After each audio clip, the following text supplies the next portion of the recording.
আমাদের প্রতিপক্ষ তারা হাসতেছে যে জোটের প্রার্থী আহমদ বেলাল ভাই খেলাফত মহিষের এখানে মন্নান ভাই প্রত্যাহার করলেন না। মৌলিয়াজার 3 আসন আব্দুল মান্নান সাহেব তাই নমিনেশন যে প্রত্যাহার করছেন না, এটা নিয়ে আমরা আহমদ বেলাল সাহেবের বক্তব্য নিয়ে আমি অবাক, আপনারা হুনকা। মান্নান সাহেব ওনার নমিনেশন বাতিল হয়নি বা উদ্র করেননি, এই বিষয়টা কিভাবে দেখছেন? আপনার বুটের প্রভাব পড়বে কিনা? আসসালামু আলাইকুম ওয়া রাহমাতুল্লাহি ওয়া বারাকাতুহু। মিডিয়ার মাধ্যমে রাজনগর মৌলভীবাজার সদরের দেশ এবং বাইরে প্রবাসী যারা দেখছেন সকলকে আন্তরিক মোবারকবাদ জানাই। সকল প্রশংসা মহান রব্বুল আলামিনের জন্য।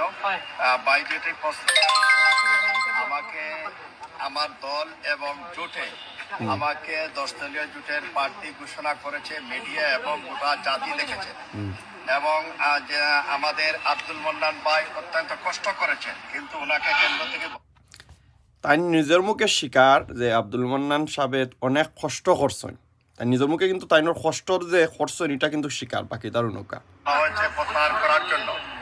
উনি আসেন নাই, এটা কেন্দ্র সংগঠন দেখতেছে। আমাকে জামাত ইসলাম এবং খেলাফত মহিষের কেন্দ্র নেতৃবৃন্দ বলছেন আপনি ধৈর্য ধারণ করেন, আপনার 10 দলীয় জোটের প্রার্থী, আপনার ধৈর্য ধারণ করে একটা আমরা সমাধান দিকে যাচ্ছি। আপনারা জানেন আমাকে অনেক ভাই বলতেছেন যে জনবিচ্ছিন্ন। আমি 2008 সালে রাজনগর উপজেলায় নির্বাচনে বিপুল ভোটে নির্বাচিত ভাইস চেয়ারম্যান। সেই সময় আব্দুল মান্নান ভাই উপজেলা চেয়ারম্যানে ছিলেন, বিএনপির প্রার্থী ছিলেন না, খেলাফত প্রার্থী ছিলেন না। পরবর্তীতে আবার আব্দুল মান্নান ভাই মাঠে ছিলেন, আমিও মাঠে ছিলাম। আমি শিক্ষা প্রতিষ্ঠান নিয়ে আসি, জনগণের সাথে আসি, করোনায় আসি। রাজনগর মৌলভীবাজার গোটা মৌলভীবাজার সিলেট বিভাগে আহমদ বেলাল এই নাম চিনে না এমন কোনো মানুষ নাই।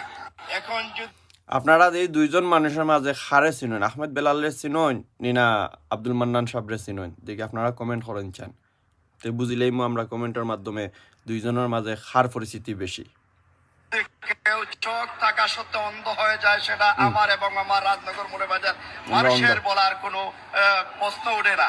আমি আশা করি জোটের সাথে দেশের সাথে দেশের পরিবর্তনের লক্ষ্যে আব্দুল মান্নান ভাই অনতিবিলম্বে নির্বাচন থেকে সরে যাবেন এবং মান্নান ভাইকে আমরা মাথার উপরে রাখি। ওনার আচ্ছা তাই সরে যাই থাকেন, আপনার কিন্তু একটা মানে শক্তি নাই, ইচ্ছা শক্তি নাইনি, বা আপনার একটা চিন্তাধারা মানে আমার জনগণের আমি অত হাজার বুট পাইমু আমি জয়যুক্ত করতে আব্দুল মান্নান সাহেব থাকই না, তাই যদি নির্বাচন করই না স্বতন্ত্র থাকি আপনি জিতার দিয়ে একটা এটা আপনার ভিতরে মনোবল নাইনি, শক্তি নাইনি।